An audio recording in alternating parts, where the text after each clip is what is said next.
Commanders, we've got a big week ahead in Marvel Strike Force, featuring the much anticipated unlock of Howard the Duck for the Starjammers for us free-to-play players, and yet another G20 leaderboard event.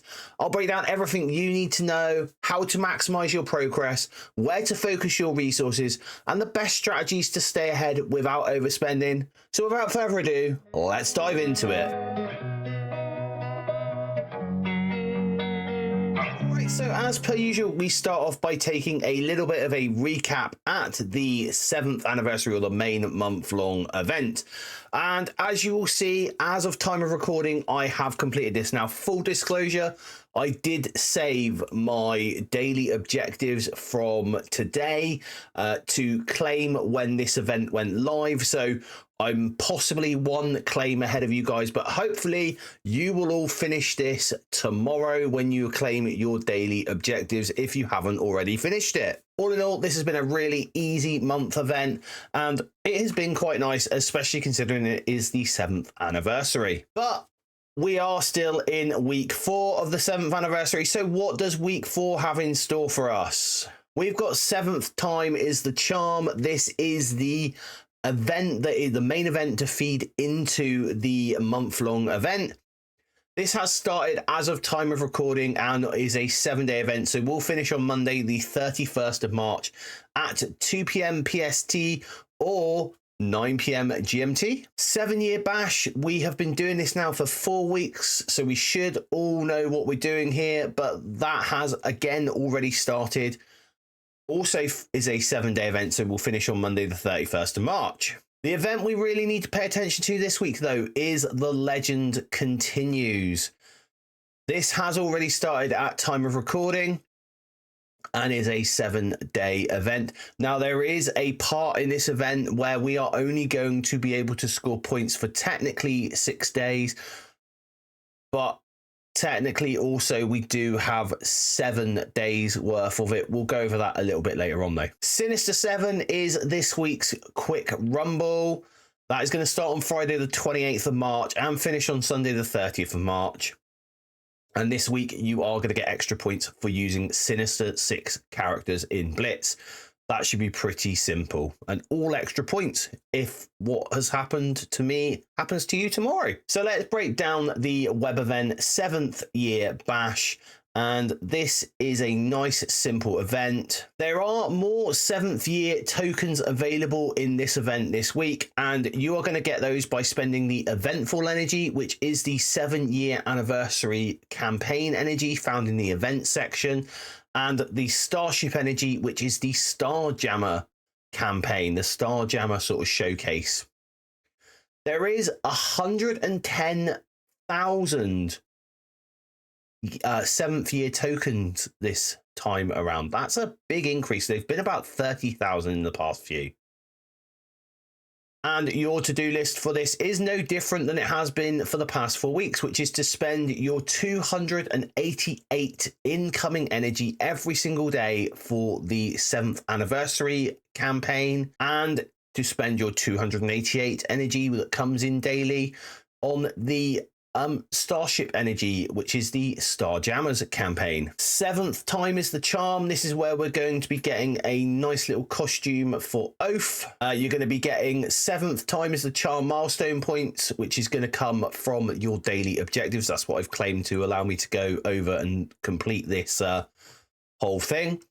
Battles with global characters, and then play Blitz with Shield Medic at 7 yellow stars.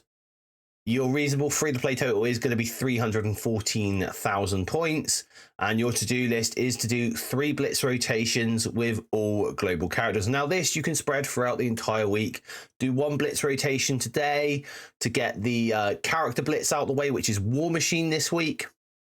You can then do your 1 or 2 blitzes for the quick rumble on Friday, and then you've still got the Red Star Blitz and the Premium World Blitz. So it's not like you're having to blitz your life away or anything like that. It is literally just taking part in Blitz.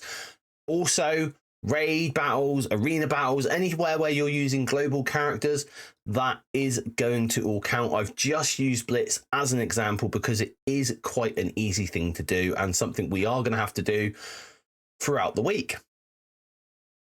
Blitz with 7-star shield medic. There you go. It links in with that blitz as well. And you want to complete the all clear daily objective, which is the one for doing all the non-optional daily objectives. And for that, we are going to get some Armory 19 orbs. We're going to get some gold. We're going to get some T3L1 ions, which is the purple ions. Very, very important. We are going to get some L4 training modules, which I know everyone is after training modules. XP is in there, but it is at a slightly lower rate than what it has been. I know a lot of us are already at that commander level 105, but they are still trying to just push people along and get people to this end game, this level 105 end game.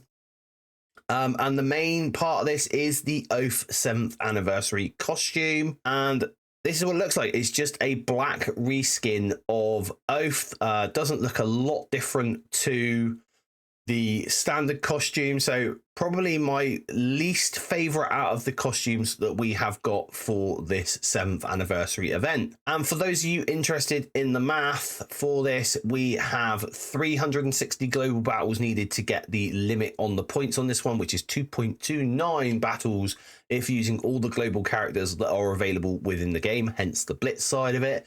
That's going to give you 144,000 points. You can get 30,000 points from playing blitz with shield medic, and it is still 20,000, or I believe it was. That's certainly what it looked like when I claimed it. Points from the milestone. So hopefully that is right. I will double check it again tomorrow, but I'm pretty sure it was 20,000 when I claimed it. Now, this is the event we need to be paying attention to. This event has a leaderboard attached to it. It also has shards for Howard the Duck. And hopefully you guys will all be able to get him unlocked this week. Hopefully. Now, I say that because there are some parts of this that are not so newer player friendly. So we are going to have to earn one Undying orb fragment from the Undying campaign. Now this starts tomorrow, which is Tuesday. It is not live as of yet. You can see the details of the campaign on the Marvel Strike Force website. We have the Earn One Legend Continues milestone point from Freedom Spire, and this is the certainly non-newer player friendly part of this whole thing. Use Starjammers on offense or defense in Cosmic Crucible. You're going to get 45,000 points from doing that overall. And then we have what we would lovingly call the whale milestone, or the whale sort of points, which are the Howard the Duck at 5, 6, or 7 yellow stars, and Havoc at 5, 6, and 7 yellow stars. Now, I've got down here a reasonable free-to-play total. Now, this is based on someone who is quite new to the game. Someone like myself, who've been playing the game for a fair while, or yourself, will be able to get further than this, but I'm trying to cater to everyone within these math videos. So 89,344 points is the reasonable free-to-play points value. And your to-do list to get this is to do 3 50-core refreshes of the Undying campaign energy. Use Lalandra, Groot, and Rocket 5 times in Cosmic Crucible this week. Now, tomorrow, we will have the Ultimate 32 tournament going live. There are some smashing videos from the envoys about their defenses and what they're recommending for the Ultimate 32. So I'm going to leave links to some of those in the description down below. So make sure to check some of those out. But please, please, please be aware that we only have a 24-hour window to set our defenses. Cosmic Crucible Season 13 has now finished. The Ultimate 32 starts tomorrow, and then Season 14 will be hot on its heels. So we need to get those defenses sorted, else you are going to be in a little bit of trouble. But you are going to need to use Lalandra, Rocket, and Groot 5 times this week in Cosmic Crucible. Now, I've got here to clear to sell 17 in Freedom Spire. Now, that is if you are... that is going to be hopefully pretty simple for you and achievable for most players, and you'll see why in a second when we go over the requirements for Freedom Spire. And you're going to want to go to the web store to collect your daily free claim. So that 89,344 points on this is going to get us to milestone 13, which is unfortunately just shy. We want 105,000 points to get to the 10 Howard the Duck shards. Now, the extra 10, which makes the 100 for the total. So we've got 90 there. There is 10 here. We can push to this, but it is going to rely on you doing a fair amount of coring of the Undying orb fragments for the Undying campaign. However, if you have a wider roster like myself, you will be able to get this very, very easily. So here is the Undying Showcase campaign energy. We are 4.5 fragments per energy. So you're going to get 450 fragments for the 100 energy that you spend on those nodes. We're going to do 350 core refreshes. So there is 5 nodes we can attack. So that is going to give us 88 energy at the end of every day that we are going to be surplus. So you're not going to spend 350 cores every single day of the week. There will be times when you're spending only 2 because you'll have that extra energy coming in. But needless to say, that is going to give us 37,044 points.